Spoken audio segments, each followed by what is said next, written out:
Eu saúdo o povo de Deus com a graça de nosso Senhor Jesus Cristo. Amém, igreja? É motivo de alegria, mais uma vez, estar aqui fazendo menção do nome do Senhor.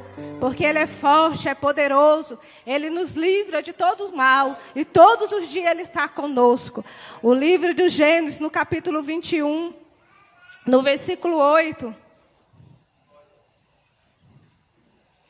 Aleluia. Derrama a Tua graça, meu Deus, uma vez mais. Somos totalmente dependentes do Senhor. Nós não podemos agir, meu Deus, se não for pela Tua infinita misericórdia, pelo Teu poder, meu Deus, e pela Tua graça, pelas Tuas mãos fortes, meu Deus, sobre as nossas vidas. Amém?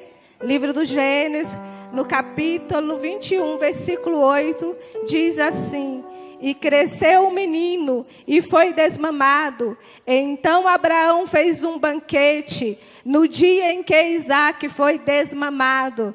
Agora eu quero que você pula para o capítulo 35. Aleluia. Deus forte.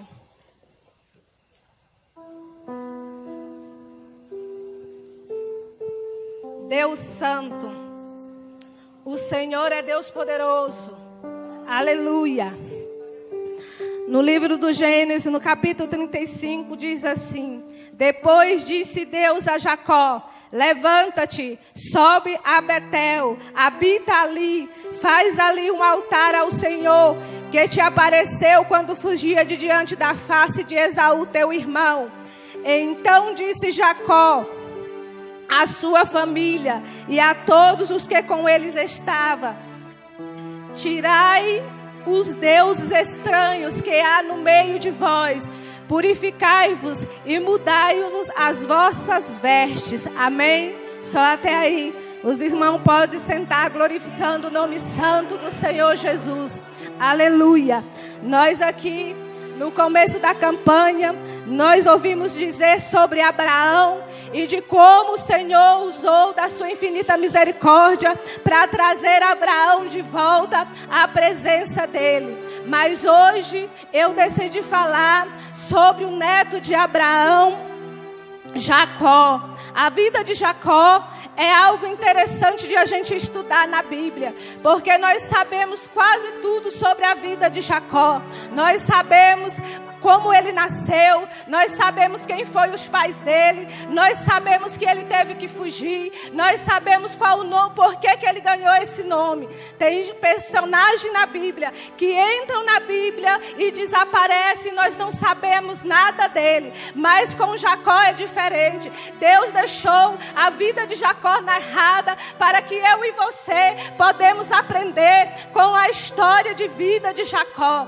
É interessante eu voltar uns capítulos antes, quando o seu pai casa com a sua mãe e ela é estéril. Ela é sendo estéril, o pai Isaac ora para que ela engravide. E o ventre dela agora, por causa da oração de Isaac, gera 2 filhos. Então eu posso te dizer, nesta noite, que Jacó e Esaú são frutos de oração, porque eles pediram, porque eles oraram, porque eles clamaram, porque eles sonharam. O Senhor ouviu a oração e atendeu a oração destes 2 servos. Eu posso também te dizer que ali naquele tempo não tinha ultrassom e a barriga da mãe dele já crescia, e ali havia-se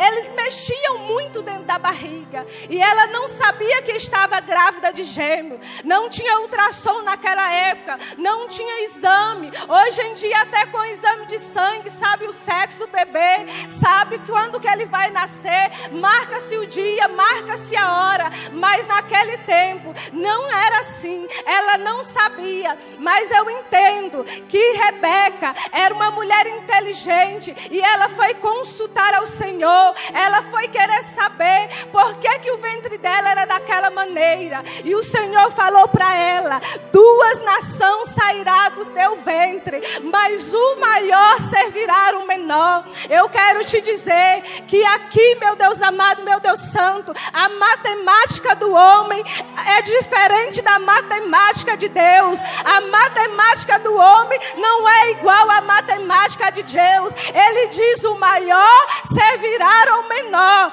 Eu vejo uma viúva com 2 filhos e ali estão os credores querendo levar os teus filhos para ser escravo. E ela vai até o profeta e o profeta pergunta: o que tens em casa? E ela disse: eu não tenho nada a não ser uma botija de azeite. Amados irmãos, deixa eu te falar uma coisa. O profeta manda ela buscar vasos emprestados. Ainda diz assim: vai e pede não pouco, pede muito, porque uma botija encherá todos os vasos. Meu Deus, aquela mulher, pela fé, ela foi e pediu. E o vaso pequeno, e enchendo o vaso grande. E o vaso pequeno, e enchendo o vaso grande. Essa é a matemática de Deus. O vaso pequeno enche os grandes, e os vasos grandes serve os vasos pequenos. Olha só, o meu Jesus desceu do trono de glória. Ele que é grande, que é poderoso, que é majestoso, desceu aqui só para servir eu e você. Olha o vaso grande servindo o vaso pequeno. Meu Deus do céu, isso é tremendo, isso é poderoso, isso é majestoso. Essa é a matemática de Deus. Então nasceu os meninos. Então, quando nasceu Esaú, colocaram o nome dele Esaú porque ele era bonito, grande, robusto, cabeludo. Mas Jacó nasceu apegado ao pé do seu irmão e ganhou um nome desprezível. Ganhou um nome a qual ele teve que carregar a vida inteira.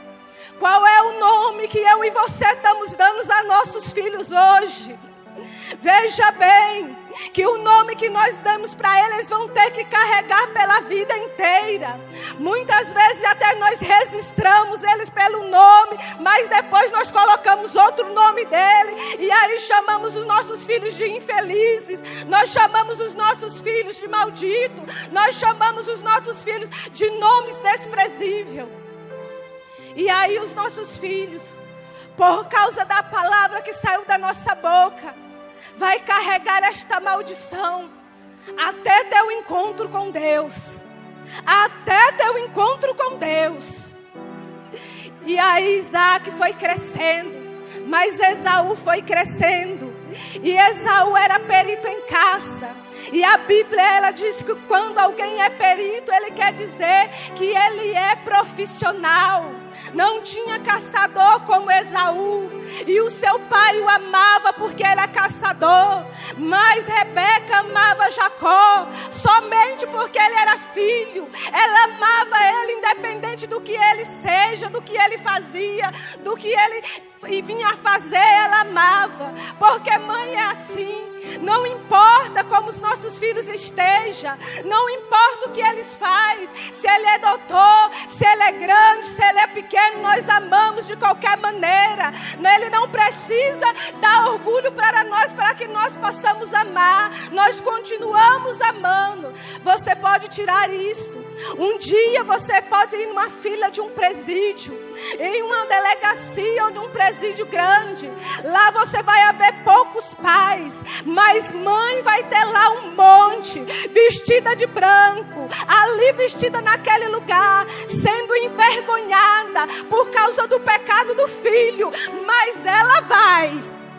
Não importa se ele matou, não importa se ele roubou, não importa se ele é enganador, ela vai, a mãe vai. Aleluia, isso é forte, amado. E aí eles foram crescendo. Como Isaac era da tenda, ficava na barra da saia da mãe, aprendeu a cozinhar, e ali ele fez uma comida boa, gostosa. Mas agora Esaú chega da caça e pede: me dá um pouco de comida, eu estou desfalecido, eu estou com fome. E aí ele vai dizer assim: eu só te dou se você me dá o direito de primogenitura. E ali ele vai fazer uma negociação. Muitos vão dizer porque ele queria enganar, mas eu entendo que era porque ele dava valor porque ele sabia que a primogenitura era algo para a vida dele toda. Ele queria aquela bênção. E aí Esaú fala: o que vai me adiantar esta primogenitura se eu morrer? Me dê a comida. Então jure. E ele jurou e desprezou a bênção do seu pai. E desprezando, irmão, talvez sem querer, talvez por não prestar atenção, talvez por ser novo demais, ele desprezou, ele não quis a bênção do seu pai e trocou por um prato de comida. E nós temos que prestar atenção muito hoje, em dias nas nossas vidas. O que é que nós estamos trocando o altar? Por que é que nós estamos trocando o altar pelos banquetes? São tantos banquetes, são tantas coisas que nos faz sair da presença do Senhor. Mas eu oro a Deus para que Ele possa gerar no meu e no teu coração o verdadeiro sentido de estar no altar, de permanecer no altar, de honrar o altar. Porque o altar, irmãos, é um memorial que a gente faz para Deus em devoção ao Senhor. E aí Esaú desprezou a bênção. Agora eles estão mais velhos. Isaac pensa que vai morrer. E porque ele pensa que vai morrer, ele chama o seu filho: venha, vá caçar, traz lá e faz um guisado, uma comida gostosa, porque eu não sei a hora da minha morte. Ele não sabe, mas ele já está prevendo que ele vai morrer. Faz lá e traz para mim, para que eu te abençoe antes que eu morra. A mãe ouviu, e ela sabia da promessa, que o maior tinha que servir o menor. E Rebeca quis dar uma ajudinha para Deus. E não é assim hoje em dia. Nós sempre queremos dar uma ajudinha para Deus. E Deus não precisa que nós ultrapassamos para poder ajudar Ele. Ele tem as suas maneiras de agir. Ele tem a tua maneira de fazer com que nós chegamos. Não precisa derrubar ninguém. Não precisa trapacear ninguém. Não precisa passar na frente de ninguém. Quando o Senhor te der uma coisa, Ele vai te dar e está determinado. Ninguém toma, ninguém tira. Está lá Abraão, morto na terra. E aí ele chama Josué e fala: Josué, levanta, meu servo Moisés é morto. Acabou para Moisés. Agora é a vez de Josué. Está me entendendo, igreja? É assim. É desse jeito que Deus faz. E agindo Ele, ninguém pode impedir. Quem é que pode parar a força do braço do Senhor? Quem é que pode fazer Ele voltar para trás? Tenta e morre. Tenta ultrapassar e morre. Porque a Bíblia que eu conheço, ele diz: Deus mata. E Ele mata mesmo, irmão. Ele dá vida com abundância. Mas aqueles que querem passar na frente dele, que não obedecem, que menosprezam o poder, a palavra dele, que menosprezam o Espírito Santo dele, Ele mata. Eu não sei o que vai acontecer com este povo que profanaram no carnaval. Eu não sei o que vai acontecer. Eu agora de uma coisa eu sei: um homem na terra não tem estrutura se não estiver escondido no sangue de Jesus Cristo para enfrentar o Deus Todo-Poderoso. Um homem na terra não tem, irmãos. A gente tem que estar escondido na fenda da rocha para o Senhor passar de costa e nós não sermos fulminados. Vamos voltar para a história. Isaac manda o seu filho caçar. O seu filho vai. O outro vem e engana. E porque ele já estava cego, a Bíblia diz que os seus olhos já estavam cegos. Ele não reconhece, ele reconhece a voz. Ele diz, a voz é de Jacó. Mas Jacó está dizendo aí que é Esaú, mentindo para ganhar a bênção. E agora, irmão, depois de pecar, Jacó pecou, e depois de pecar ele tem, que fugir, porque seu irmão logo chega. E quando ele chega, ele diz assim, eu só vou esperar papai morrer para eu te matar também, Jacó. É desse jeito. O pecado nos afasta da presença de Deus. O pecado nos faz ir para longe. Eu estudando essa história, vi que quando Jacó se despediu da sua mãe, ele nunca mais viu ela por conta deste pecado. Ele foi embora. Quando ele voltou, a mãe dele já era morta. Olha como o que o pecado faz. É algo que nos leva para longe de Deus. É o pecado. É algo que traz separação entre Deus e o homem. É o pecado. E o que acontece, irmão? Que ele fugindo, ele vai para a casa do seu tio. Lá ele é enganado, porque ele pediu a mão de um em casamento e recebeu outra. Porque ele enganou pela primogenitura, e pela primogênita ele foi enganado. Olha aqui a lei da semeadura. Tudo que plantamos, colhemos. Não adianta fugir da nossa plantação. É o que vamos comer, é o que vamos beber, é o que plantamos. Não corra dela. Quer comer coisa boa? Plante hoje coisa boa.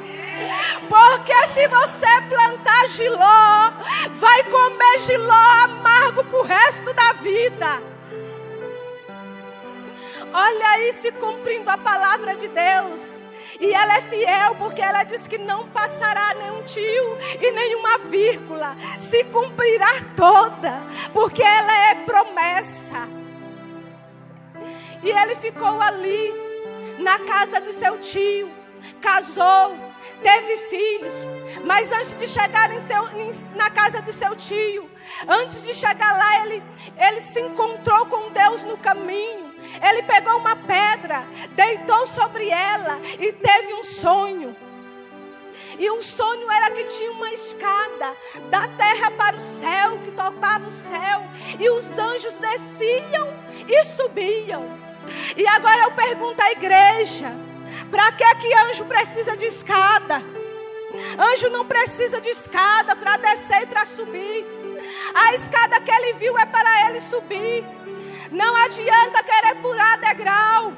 Tem que ser degrau por degrau. Tem que chegar a aceitar a Jesus. Levantar a mão, aceitar a Jesus. Tem que vir como está. Está sujo. Está fedido. Está ruim, tem que vir como está. Mas entrando da porta para cá, começando a ouvir a palavra do Senhor. E é cada dia um alimento, tem que haver libertação. Porque a palavra diz, conhecereis a verdade, e a verdade te libertará. É a palavra quem liberta. E quando ele teve este encontro, porque Deus era Deus de Isaac, mas ainda não era Deus de Jacó. Quando ele teve esse encontro com Deus, ele falou assim, tão terrível é este lugar. Este lugar não é outro, senão a porta do céu. E ali ele acordou, pegou aquela pedra que ele tinha deitado em cima, derramou azeite nela e fez um voto com o Senhor. E o voto daquele que ainda não conhece Deus é um voto diferente. É aquele voto, se Deus me abençoares, se Deus for comigo. Porque o que conhece Deus fala assim, Deus vai me abençoar, já firme e pronto, porque conhece o Senhor. Mas porque ele não conhecia, ele disse: se Deus me abençoar, se Deus for comigo, me dê pão para comer, me dê veste para vestir, aí me levares em paz à casa do meu tio e me trazeres de volta, aí ele será o meu Deus. E ele chega lá na casa do seu tio, casa, tem os filhos, enriquece. O tio tenta enganar ele, mas Deus já era com ele por causa do voto que ele fez. Mas ele se esquece do voto e não volta. E Deus prepara a situação. Irmãos, Deus prepara a situação. Eu tenho ouvido isto aqui na igreja e tenho observado. Deus prepara a situação para te trazer de volta à presença dEle. Olha só o que aconteceu. Os olhos de Labão já não eram do mesmo jeito para com Jacó. Labão já olhava para Jacó diferente. Os filhos de Labão já olhavam para Jacó e dizendo assim: ó, Jacó está roubando toda a herança do nosso pai. E ele preparou situação para que Labão saísse dali. Mas só que toda vez que ele chegava para Labão e falava: eu quero ir embora, Labão arrumava uma situação para que ele permanecesse lá. E uma coisa eu vi aqui nesta palavra: se for preciso fugir de Labão, fuja. Enquanto Labão foi para uma banda, Jacó pegou as suas mulheres, os seus filhos e fugiu da presença de Labão. Fuja da presença do inimigo. Fuja do pecado. Fuja daquilo que te tira da presença de Deus. Não adianta estar na casa de Labão, Deus te abençoando, mas Deus ainda não ser o seu Deus. Faltava-se ainda uma parte do voto. Deus preparou situação para Jacó voltar, porque Deus queria ser o Deus de Jacó. E é assim que o nosso Deus faz. Ele também quer ser o nosso Deus. Ele também quer estar conosco todos os dias. Aí Jacó vem embora. Labão vem atrás, furioso, querendo pegar ele, querendo tomar as filhas, querendo tomar os bens dele. Mas Deus também se encontra com o ímpio, viu, igreja? Deus também se encontra com o idólatra. E Deus tem um encontro com Labão e diz: olha, Labão, cuidado, é meu servo, eu tenho um propósito com ele na terra. Veja só isso, é Deus falando. Eu tenho um propósito com ele na terra. É meu servo, cuidado. Fala com ele direitinho e deixa ele embora. Porque eu quero ele. Eu quero cumprir a minha promessa que eu fiz a Abraão na vida dele. Ele se encontra. Tem ali o seu acerto, se despede e vão embora. Uma das filhas leva os ídolos do seu pai. E agora eles estão indo embora com algo escondido. Dentro do povo do Senhor tinha algo escondido, algo oculto. E agora eles vão crescendo, tornando-se ali um povo. E outras pessoas vão se agregando. E o que Jacó era para Jacó falar para o povo do Deus forte, do Deus poderoso, porque ele ia encontrar com seu irmão Esaú. Ele fica desapercebido e ele vai chegando em direção a seu irmão, e ali ele faz uma estratégia, vai mandando os presentes, vai mandando um pouco dos filhos, um pouco dos servos. E ali ele chega e fica sozinho no lugar onde ele tem um outro encontro com Deus. E ele luta com o anjo. A noite inteira ele luta. E o anjo fala para ele: me solta, porque eu quero ir. E ele diz: eu só te solto quando me abençoares. E ele pergunta: qual o teu nome?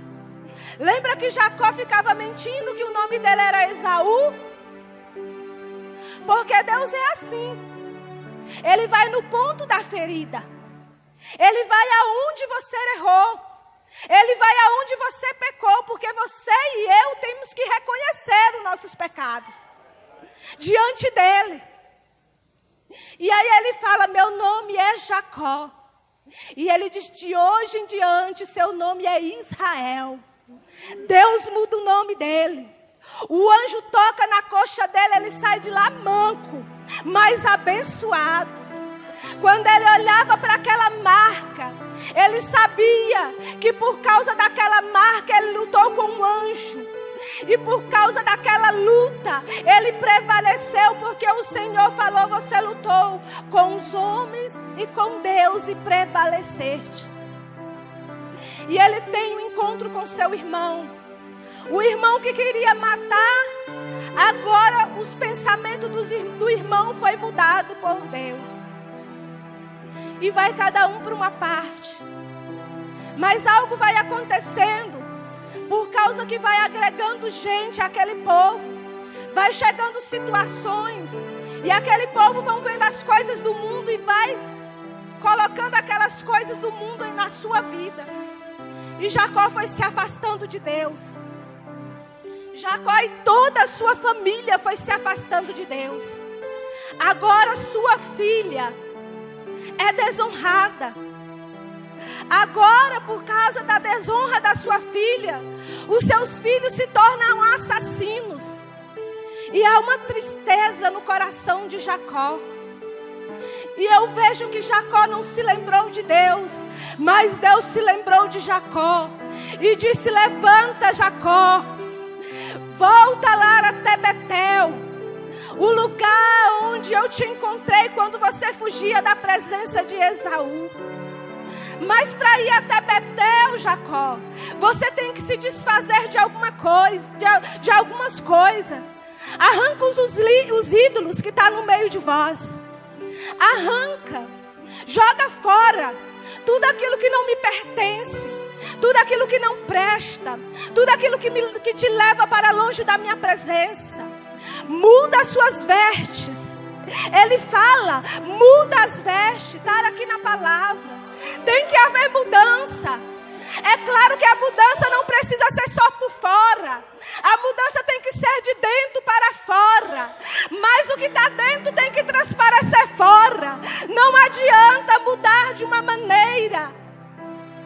A saia está no pé, mas dentro do coração está endurecido. E não recebe a Deus verdadeiramente como Ele quer recebido. Volta a Betel. Isso me traz à memória agora. Agar, serva de Sara, foi entregue a Abraão para dar-lhe um filho.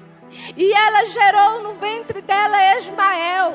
E agora ela está lá dizendo para Sara, olha Sara, meu ventre é fértil. Olha Sara, eu posso gerar, tu não podes. E Sara não ficou lá atrás por causa das pirraças, também revidou. Agora Agar foge. Agora Agar está num deserto, numa fonte de água. E o Senhor olha para Agar e fala assim, Agar, o que é que está fazendo aí no deserto? Olha Deus falando para mim e para você. Cuidado que tem deserto que é você que está querendo ir. Cuidado que tem deserto que pode ser eu que estou querendo estar lá. E o Senhor sabe o que Ele fala para Agar? Volta Agar, te humilha-te nas mãos da tua mama lá, te humilha na presença da tua senhora.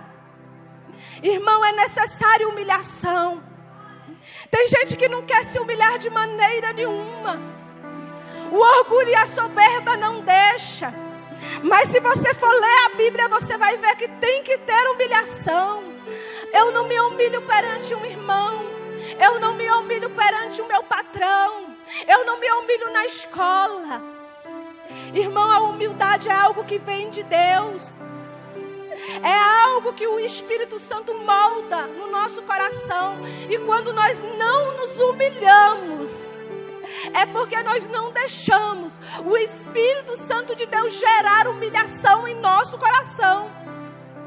E Agar teve que voltar e se humilhar, porque Deus mandou. Há uma igreja, há 7 cartas. Igreja de Éfeso, o Senhor diz para ela: tenho contra ti que deixaste as primeiras obras, o primeiro amor. E Ele dá um conselho: arrependa-te, lembra-te de onde você errou e volta. Volta para onde? Para a presença do Senhor. Volta para onde? Para a casa do Pai. Volta para onde? Para a presença de Deus. Não há outro lugar melhor para que possamos estar, a não ser no centro da vontade de Deus. É no centro da vontade de Deus que prevalecemos. Jacó chega até Betel, e ali ele faz um altar ao Senhor, e ali ele é fortalecido, e ali ele é edificado. Acabou-se as lutas na vida de Jacó. Se você for continuar lendo o texto, você vai ver que não acaba a luta. Uma ama de Rebeca morre. Depois uma ama de Raquel morre. Depois Raquel morre. O seu filho foi levado para o Egito, vendido pelos próprios irmãos. Mas quem deu estrutura para Jacó aguentar todas essa situação foi o Deus poderoso dos exércitos. E é assim que eu e você devemos estar. Quem nos dá estrutura para suportar o que não podemos mudar é só o Senhor Deus Todo-Poderoso. É Ele quem nos dá graça, é Ele quem nos dá força, é Ele quem nos dá coragem, é Ele que nos faz vencer o nosso pior inimigo. Não é Satanás o nosso pior inimigo. O nosso pior inimigo é nós mesmos, é a nossa carne, que milita dia e noite, guerreia com o nosso espírito dia e noite, para nos fazer cair. Mas quem nos dá força para vencer a nossa carne é Deus, o Todo-Poderoso. Que os irmãos possam ficar com esta palavra e voltar sempre a Betel, e voltar sempre ao altar, o altar do Senhor, em adoração. Um altar é para ser lembrado sempre. Voltar lá em adoração e em agradecimento. Eu louvo ao Senhor, meu Deus, porque nessa semana, uma sobrinha minha, de apenas 2 anos, o pai deixou uma furadeira lá e foi desligar o padrão, e ela pegou a furadeira. Irmão, a furadeira enrolou no cabelo dela, arrancou essa parte aqui toda pela raiz. Mas eu louvo ao nome do Deus Todo-Poderoso, porque só arrancou os cabelos, mas ela ficou viva, porque o Senhor deu o livramento. É Ele quem faz assim, é Ele quem opera assim, é Ele quem faz estas coisas sobrenatural. Que os irmãos possam ficar com essa palavra. Eu agradeço a minha rica oportunidade.